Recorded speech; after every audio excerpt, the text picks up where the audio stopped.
분들마다 되게 여러 케이스가 있으셨다고 했잖아요. 예. 그 사례를 좀 더 많이 듣고 싶거든요. 예, 좀 말씀해 알겠습니다. 주실 수 있을까요? 일단 사례를 먼저 얘기하기 전에 분명히 제가 말씀드릴 것은 다 좋은 사례들만 말씀을 드릴 거지 않습니까? 물론 훈련했을 때 99.9%가 바뀝니다. 다 좋게, 다르게. 예. 근데 그러면 0.1%는 뭐냐? 제가 앞에서 말씀드렸던 인내심이 부족한 부모님 때문에 다 하지 못하고 갖는 경우라고 생각하시면 됩니다. 많이 안타깝죠. 좋은 케이스를 이렇게 계기가 되어서 제가 이렇게 얘기를 하면 들으시는 분들이 그걸 왜 나는 모르지? 왜 인터넷에는 그렇게 안 나와 있지라는 생각을 많이 하세요.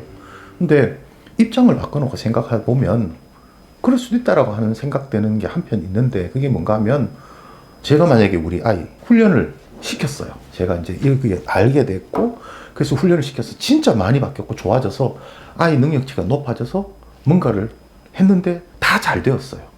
학습 능력도 뛰어나서 원하는 데 다 했고, 그러면 누군가가 물어볼 거잖아요. 그전 상황을 아는 사람이라면 아니 되게 아이는 예전에는 이러이러했던 것 같은데 지금 보니까 상당히 능력이 학습 능력이 좋아진 것 같은데 왜 그런가요? 라고 물어볼 거예요. 그러면 우리 입에서 나오는 말은 한 가지입니다. 몰라요. 어느 날 갑자기 정신 차리는 것 같더니 공부를 열심히 해서 잘 된 것 같아요. 절대 알려주지 않기도 하고, 또 하나는 뭔가 하면 뭔가에 도움을 받아서 좋아졌다는 얘기를 하는 게 싫은 것 같아요. 근데 우리 아이가 어느 학원 다니는지는 얘기를 해요. 웃기지 않습니까? 내가 뭘 배우는지는 알려주면 안 되죠. 내만 알아야죠. 내 능력치가 좋아졌는 건 알려줘도 상관없습니다. 왜냐하면 그렇다고 해서 그 사람이 나만큼 좋아질 것이냐? 그건 아니거든요. 사람마다 다 다르니까. 그래서 그런 아이들을 제가 지금부터 한번 보여드리도록 하겠습니다. 예. 자, 일단 뇌파를 가지고 또 설명을 해드리겠습니다. 첫 번째 이 뇌파는 남자입니다. 남자 19세. 처음 만났을 때 중학교 3학년인가 중2 때 뇌파입니다. 3년 정도 됐네요. 3, 4년 정도 된 걸로 제가 기억을 하는데, 이 친구는 지금 뇌파상으로, 뇌파를 일반적으로 보면 이 부분이 이렇게 튀어 올라올 때 저희들이 뭐라고 하는가 하면 과잉행동이 있다고 봅니다. 뇌파에서 베타파, 하이베타나 로베타가 이렇게 노란색까지 이렇게 상당히 높게 나타날 때, 그 ADHD 성향을 가진다고 보거든요. 이 친구는 공부 때문에 부모님과의 트러블이 너무 많았습니다. 엄마하고 트러블이. 그래서 막 진짜 극한까지 치닫는, 부모님과 극한까지 치닫는 상황이었고, 모든 걸 다 어머니가 놓으셨는, 난 어떻게 할 수 있는 상황이 아니다. 그래서 우연찮은 기회에 이제 저를 만나게 되었고, 뇌파를 찍어서 제가 이제 설명을 해줬죠. 이 뇌파를 보면서 너 지금 이런 상태인데 이 상태로는 네가 힘들다. 이 상태로 사는 게 공부가 문제가 아니라 사회생활도 불편하고 모든 게 다 어렵다. 더군다나 이제 중학생인데, 지금 이제 중학생인데 이 상태로는 고등학교도 가서 살기 어렵고 아무것도 안 된다라고 얘기를 했더니 본인이 우리나라를 떠나겠다고 얘기를 했대요.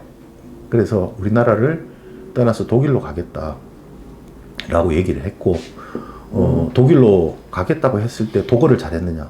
그것도 아닌 걸로 제가 알고 있거든. 그런 상태에서 제가 뭐라 했는가 하면 너 지금 불편한 거 너 느끼지? 그러면 나 믿으면 된다. 내가 너를 지극히 정상적인 공부 잘하는 아이로 만들어줄 테니까 한번 해볼래? 했더니 참 신기하게도 하겠다고 얘기를 하더라고요. 그래서 기기를 받고 독일로 갑니다. 독일로 가서 훈련을 하면서 학습을 하게 되죠. 매번 이렇게 봐주진 못했지만 이제 뇌파를 봐주고 그다음에 상담도 해주고, 상담이 요즘 세상이 좋아져서 톡으로 하면 톡도 하고 다 하지 않습니까? 그렇게 해서 훈련을 이렇게 시켰는데 어느 날 전화가 왔습니다. 갑자기 그 친구가 이제 잊어버리고 있었는데, 훈련 열심히 하라는 말을 남기고 잊어버리고 있었는데 전화가 와서 원장님 저 누군지 기억하시겠어요? 하는 거예요. 그래서 제가 전화번호에 이름이 쓰여져 있으니까 난 누군지를 알지. 그러니까 어쩐 일이냐 했더니 한국 들어왔어요. 근데 우리 아빠를 훈련시키고 싶어서 전화 드렸어요. 하는 거예요. 저는 지금 열심히 잘 다니고 있고 우리나라 학생인 경우에 바로 대학을 보내는 경우는 없다고 합니다. 도고도 딸리고 여러 가지를 하니까. 그리고 능력치도 그만큼 안 된다고 얘기를 하고. 근데 이 친구는 학교 담임선생님이 내가 추천서 써줄 테니까 대학 가라. 예, 어느 대학 갈지 정해라. 그러니까 학습 능력이 이 정도가 되면 없습니다. 앉아있질 않습니다. 예, 산만함에 극치를 달리고 뭐 여러 가지가 존재하는 상태였는데 그 친구가 우리나라 들어와서 얘기를 하는데 우리 가족들이 내 말을 믿지 않아요. 내가 좋아졌다는 것을. 그래서 원장님 저 뇌파 찍어서 한번 보여주세요. 가족들한테. 그래서 그날 찍었죠. 그리고 일가족들이 다 모인 곳에서 처음 찍었던 뇌파와 그때 찍었던 뇌파를 비교를 해준 거죠. 내가 바뀐 게 이 상태에서 이렇게 바뀌었다. 이 상태는 내가 너무나 힘든 상태였고 지금은 너무나 편안하고 안정된 상태다. 그러면서 그 집안 전체가 훈련을 아빠, 그 여동생, 그 다음에 사촌 둘, 고종 둘 해서 총 6명인가 예, 훈련을 하게 되는 계기가 된. 지금은 대학을 가기 위해서 바빠가지고 훈련을 안 하고 있는데 최종적으로 이 정도까지 그러니까 완전히 다른 내가 됐지 않습니까? 그러니까 이 정도 됐을 때 어떤 상태인가 하면 자기 마음대로 자기를 어느 정도 조절하는 예, 막 이렇게 뭔가 치밀어 오는 게 아직도 있다고 했습니다. 근데 그거를 조절할 수 있는, 내가 참을 수 있는 걸 느꼈다고. 그러니까 원래 ADHD의 그 분노는 조절이 안 됩니다. 그래서 분노 조절 장애가 되는 거죠. 과잉 행동 장애가 되고 장애 정도가 되는데 이 친구는 그게 없어져 버립니다. 예, 그러면서 지극히 일반적인, 그러면서 학습 능력은 월등하게 뛰어난 상태가 되어서 지금 잘 생활하고 있습니다. 컴퓨터에다가 프로그램을 세팅을 해주고 내가 시키는 이 훈련만 해. 딴 거는 절대 할 필요 없어. 그리고 중간에 또 연락이 와서 어머니가 저한테 연락이 와서 이거 하는데 어떻다. 그럼 어떻게 하면 좋겠느냐 해서 그러면 거기에 있는 프로그램 중에 요거를 몇 번을 어떻게 해라라는 지시를 알려준 거죠. 미국에서도 훈련하고 뭐 독일에서도 하고 그러니까요. 네, 그렇게 훈련을 시켰습니다. 이렇던 뇌파가 이렇게 될 수 있다라는 것은 참 제가 고맙다는 말을 생각으로 많이 못 듣습니다. 이거 훈련을 열심히 시켜주고도. 근데 여기는 고맙다는 얘기를 상당히 많이 들었습니다. 여동생은 오빠가 좋아졌으니까 그때 초등학교 6학년에서 이제 중학교 올라오는 시점이었습니다. 지금 이제 중3인데 그 시점 2월 달에 갑자기 또 어머니가 전화가 온 거예요. 그러니까 전화가 와서 원장님 우리 둘째가 이 훈련을 하고 싶어 해요 라고 얘기를 하시는 거예요. 그러니까 엄마가 시키고 싶은 게 아니라 애가 하고 싶다고. 설이 지나고 세뱃돈을 가지고 오더랍니다. 모아놨는 돈을 주면서 엄마 나도 저 기계 사줘. 나도 훈련하고 싶어. 오빠처럼 좋아지고 싶어 라고 돈을 주면서 훈련을 시켜달라고 얘기를 했답니다. 그래서 그 비용하고 어머니가 비용 보내가지고 그럼 훈련이 시작이 되게 된 거죠. 근데 오빠처럼 이러지는 않았었습니다. 근데 특성상 여러 가지 학습 능력이 낮은 건 아니었지만 여러 가지 이제 좀 이렇게 걸림돌이라든지 이런 여러 가지 것들이 있었습니다. 그래서 요즘은 왜 석차를 잘 안 내지 않습니까? 1학년 때 뭐 그 자유학기제라든지 이런 것들 때문에. 근데 지금 올 여름까지 하고 지금 중단하고 아마 어머니 말씀은 12월이나 1월 달 되면 다시 한 번 더 하고 싶다고 어머니가 저한테 문자가 와서 그 이후에 원장님 성적이 나왔어요. 3년 전체 석차가 나왔대요. 근데 나왔는데 뭐라고 써있는가 하면 전교 4등 했어요. 예. 근데 이 아이의 가장 큰 특징은 뭔가 하면 자기주도 학습이 완벽했어요. 뭐라고 얘기를 하지 않아도 알아서. 예, 이 다음 차례는 25인 걸로 제가 기억을 합니다. 지금 현재. 이 친구는 고등학교 3학년 때 왔습니다. 그러니까 1년을 훈련을 했다고 보시면 되겠죠. 3학년 올라가면서. 그래서 이 여학생이 처음 왔을 때 문제가 뭐였는가 하면 이건 뇌파에서 나오지만 심리적 불안이 되게 컸습니다. 베타파가 높게 나올 때 심리적 불안이 있다고 얘기를 합니다. 이렇게 나오는 이런 신호들이 하이베타에서 불안 신호로 볼 수 있다고 되어 있는데 그것보다 저는 막 아주 깊은 심리적 불안보다는 우리가 눈은 마음의 창이라 하지 않습니까? 그러니까 마음이 불안하면 눈이 흔들립니다. 불안하면 두리번거리게 되고 뭔가 이렇게 표식이 훨씬 제일 많이 나타나는 게 눈 부분이죠. 그러면 우리가 눈을 감았을 때, 뜨고 있을 때도 물론 표시가 나지만 뜨고 있을 때는 일반적인 눈의 움직임이나 불안해서 움직임이나를 찾기가 어렵습니다. 근데 눈을 감았을 때는 그게 뚜렷하게 보입니다. 우리가 이제 이 검사에서는 편안하게 눈을 감으세요라는 말을 합니다. 예, 그러면 눈을 감게 되죠.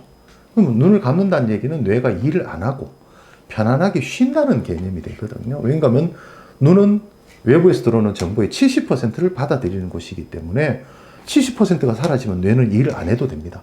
그러니까 휴식 안정 상태가 되겠죠. 그러면 뭐가 첫 번째 없어지느냐? 뒤에 벌겋게 뜨고 있는 이런 눈 깜빡임이나 이런 거에서 들어오는 신호들이 탁 가라앉으면서 편안하고 안정된 상태로 가야 됩니다. 근데 눈을 감았음에도 불구하고 눈 감은 위치에서 이렇게 붉은 빛들이 이렇게 이런 신호들이 나온다는 얘기는 뭐냐? 눈을 움직였다는 얘기입니다. 눈동자를 움직인 거죠. 그것도 보시면 신호가 오른쪽 왼쪽이 다르지 않습니까? 오른쪽이 훨씬 더 강하게 들어온 거죠, 신호가. 그러니까 이걸로 이제 심리적 불안이 있다라는 것을 판정을 내릴 수가 있습니다.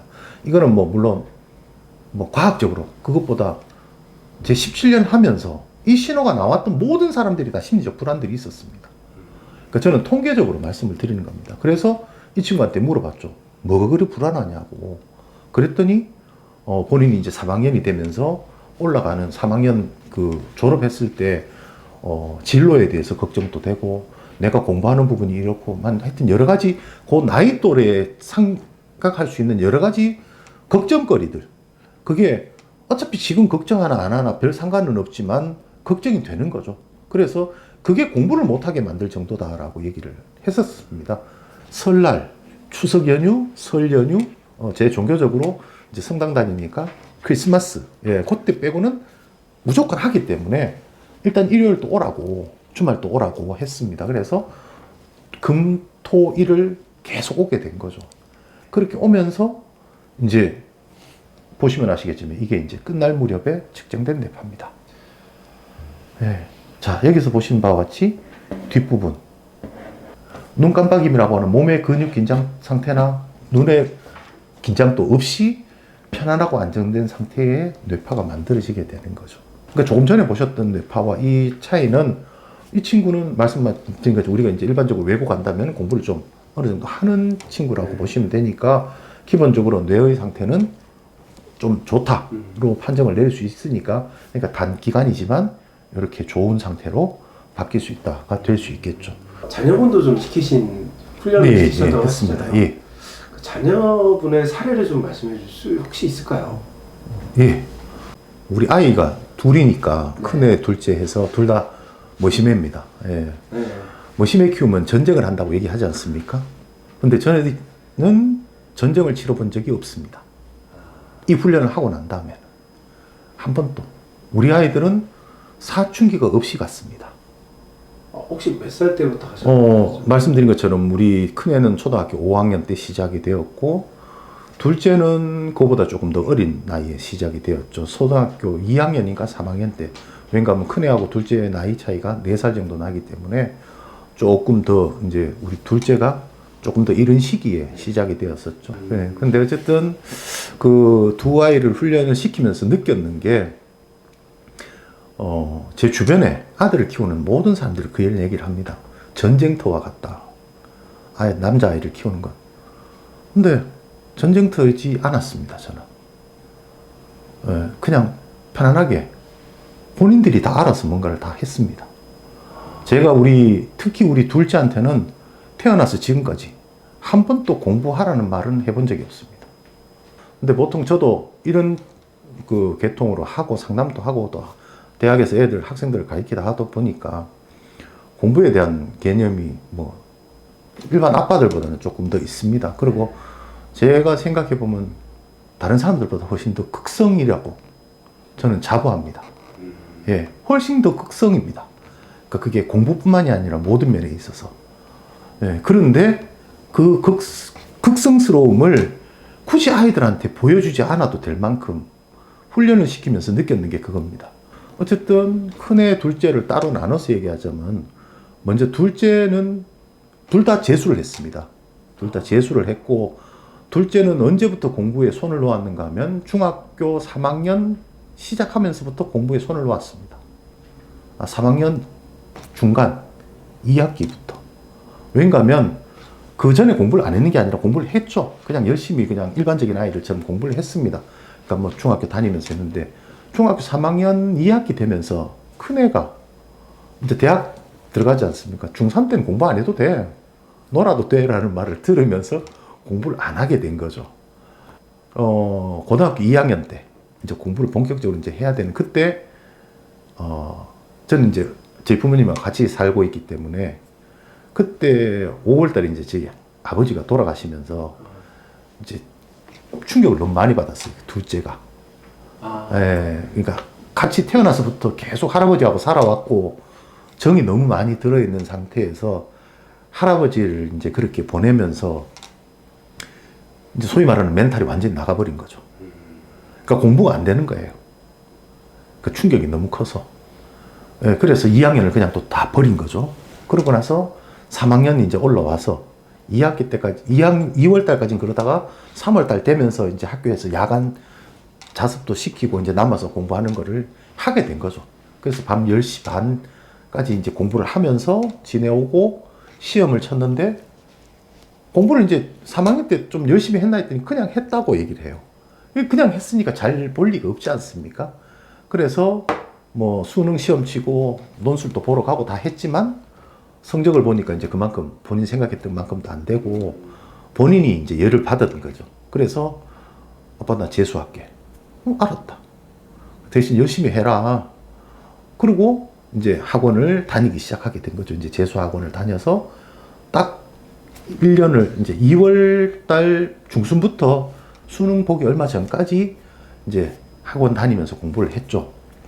그렇게 해서 성적이, 저도 놀랐는 게 9월 모의고사에 의대 성적이 나왔어요. 많이 놀랐어요. 그러니까 꾸준히 했다기보다는 막 몰아서 이렇게 1년 바짝 몰아서 하고 이렇게 했었습니다. 그때 의대 성적이 안 나왔었어야 돼요. 그러니까 조금 이렇게 붕 떠버린 거죠. 생각 이상으로 점수가 잘 나와서 6월 모의고사는 그보다 못했는데, 그래서 조금 자극을 받고 열심히 했는데 이제 9월 모의고사를 점수를 잘 받으니까 조금 처졌던 것 같아요. 뭐 나한테 했다기보다는 그렇게 해서 이제 수능을 봤는데, 수능 국어하고 수학은 국어 1등급, 예, 수학이 3학년 때 4등급이었거든요. 근데 1등급을 받았어요. 학교는 서강대학교 금공과를 갔습니다. 큰아이는 좀 전에 말씀드린 것처럼 5학년 때 훈련이 시작이 되어서 고등학교 3학년 때도 주말 되면 여기 와서 한 번씩 제가 시켰습니다. 근데 시키면서 느꼈는 게 뭔가 하면, 뭐지? 얘가 왜 이러지? 그러니까 저희들 훈련에서, 피드백 훈련에서 머리가 좋을 때 할 수 있는 훈련들이 존재합니다. 그걸 잘하고 이런 것들. 제가 한 번도 시켜보지 않은 훈련을 하는데, 그 저희들 있는 엠백 훈련이라고, 그 기억력 훈련, 그때만 해도 포백이 제일 많이 하는 거였습니다. 포백 훈련을 300개인가를 시키는데 1초인가 해가지고 엠백2 300개 1초로 해보면 욕 나옵니다. 그 정도로 화가 납니다. 막 뭐라 그러죠? 안 됩니다. 막 짜증 날 정도로 너무 빨리 프로그램이 진행이 되는데, 처음 시켰는데 하나도 안 틀리는 겁니다. 그래서 제가 많이 놀랐거든요. 이게 뭐지? 그래서 제가 그래서 기대를 조금 더 한 거죠. 그 이제 중학교 올라가면서 이제 얘기를 해보면, 중학교 올라가서 공부를 시키는데 본인이 수학 공부밖에 안 하는 겁니다. 그러면서 야, 다른 건 공부 안 하냐 그랬더니, 아빠 내가 알아서 해. 난 수학이 재밌어. 처음에 꿈이 그거였습니다. 서울대학교 수리통계학과. 거기 가는 게 본인의 꿈이었습니다. 그리고 연세대학교 수학과나 이런 데를 가고 싶다 얘기를 해서 제가 그랬거든요. 너 성향상 그걸 배워서 다른 사람 밑에서 일하는 거는 불가능할 것 같은데 되겠니? 했더니 일단은 수학 재밌어서 한다. 그래서 알았다. 해라. 했는데 고등학교 2학년 올라가는 2월 달인가 1월 달에 하여튼 추운 때라는 거 기억이 나는데, 학교가 끝나고 이제 제가 야간 자습 끝나고 태워서 오는데 그 그런 얘기를 하더라고요. 아빠, 나 목표가 바뀌었어. 이더라고요. 뭐요? 나 의대 갈 거야. 그 속으로 생각을 했죠. 그래, 알았다. 말로 그랬습니다. 그래, 알았다. 열심히 해라. 집에 와서 그 얘기하면서 가족들이 다 박수치고 웃었습니다. 네가 의대 가면 대한민국 국민 다 의대 간다. 왜냐하면 공부하는 모습을 못 봤거든요. 집에서. 주말에 집에 있으면 잠을 깨질 않습니다. 그러니까 그 전날 밤에 자기 시작해서 그 다음날 오후 6시 되면 눈 뜹니다.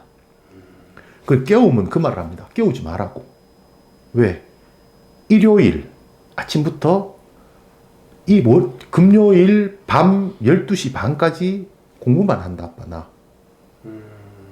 그 나머지 시간 토요일만 나는 잠을 자니까 나 건드리지 말고 그냥 잘 수 있게 해달라고 쉬는 거니까. 그래서 눈에 보이진 않지만 아들이 그렇게 얘기하니까 믿어준 거죠. 알았다 하고는 안 깨웠습니다. 그렇게 해서 고등학교 3학년 시험을 쳤는데 기쁜 마음으로 집에 왔습니다. 웃으면서. 그래서 우리는 잘 쳤구나. 근데 성적표를 이렇게 하다가 갑자기 조용한 겁니다. 뭐지? 그 싸한 느낌. 갑자기 애 덩어리가 이렇게 들썩들썩거리는 걸 보게 된 거죠. 그때가 12월인가? 뭐 하여튼 그랬는데 아빠 나 2월 15일까지 무조건 놀 거야. 어떻게 놀더라도 내가 알아서 할 거니까 걱정하지 말고 보고 있고 2월 15일부터 공부해서 다닐 거라고. 재수할 거라고. 그래서 본인 삶에서 의대는 재수가 필수라고 얘기도 했고 그래서 알았다. 근데 우리 아이가 그 말을 했습니다. 이 세상에서 제일 쓸데없는 돈이 뭐냐고. 아빠 아냐고. 뭐야 했더니 공부하는 데 드는 돈이 제일 쓸데없는 돈이야. 그걸 알았다. 저는 그 말이 무슨 말인지 몰랐습니다. 근데 들어가면서부터 학원비를 한 번도 내지 않았습니다. 6년 전에 학원비가 월 70몇만 원이었습니다. 그 학원비를 내지 않았습니다. 학원생이 총 1200명이었거든요. 거기에 1%, 12명 안에 들어가면 등록금을 내지 않습니다. 수업료를. 그 1% 안에 들어간 겁니까? 예. 우리 아이가 일반 고등학교를 나왔거든요.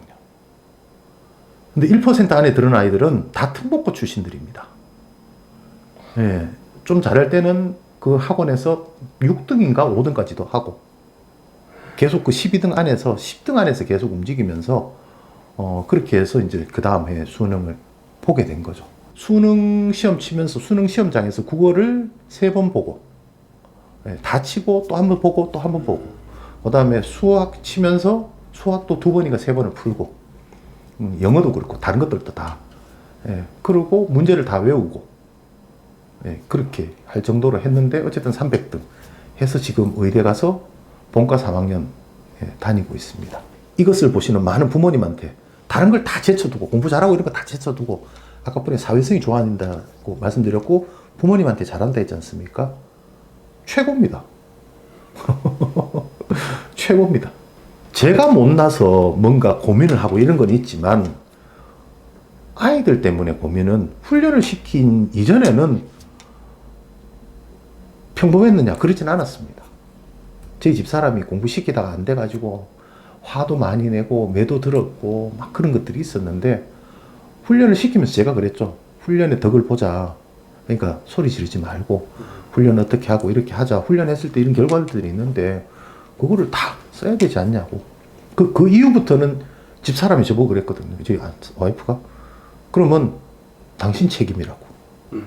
네, 그래서 지금 그러죠. 이거 다 내 덕이지 않냐 했더니 어디 내가 키웠는데 내가 놓고 내가 키웠는데 라는 얘기를 하죠. 근데 어쨌든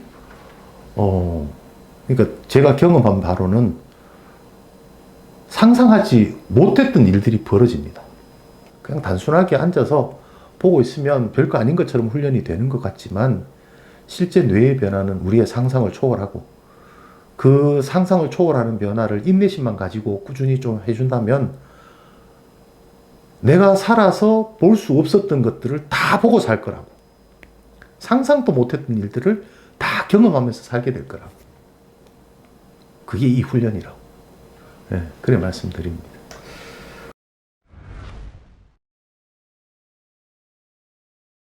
뭐 평탄하게 오지는 않았죠.